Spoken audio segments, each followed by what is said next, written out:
হাই friends, বৰষুণ ধাৰাবাহিকখনৰ যোৱাটো খণ্ডত আপোনালোকে দেখিছে যে দেৱযানীয়ে যে কেৱল অৰ্ণৱক জামিন কৰাবলৈ দায়িত্ব আছিল আৰু যে সেয়ে অৰ্ণৱৰ জামিন হোৱাৰ পাছতেই আৰু যাতে কোনেও দেৱযানীৰ বাবে দুখ পাব লগা নহয় বুলি দেৱযানীৰ জীৱনটো আৰম্ভ হোৱা জেগালৈ পুনৰ ঘূৰি যোৱা বুলি চিঠিখনত লিখি থৈ যোৱা কথাবোৰ অৰ্ণৱে পঢ়ি অৰ্ণৱে দেৱযানীক বহুত খং কৰিছিল।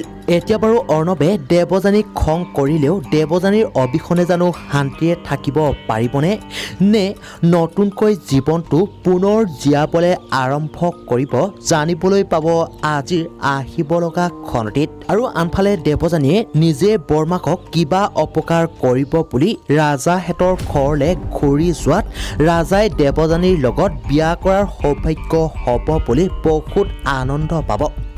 ইফালেও আকৌ ৰিয়া আৰু দেউৰী অফিচাৰজনে অৰ্ণৱক আকৌ জেলত ভৰাই থবলৈ দেৱযানীৰ ৰাজাৰ লগত বিয়া হোৱালে অপেক্ষা কৰি থাকিব। এতিয়া বাৰু দেৱযানীয়ে কি কৰিব, গতিকে এই সকলোবোৰ জানিবলৈ চাওক বৰষুণ ধাৰাবাহিকখনৰ আজিৰ সম্পূৰ্ণ খণ্ডটি।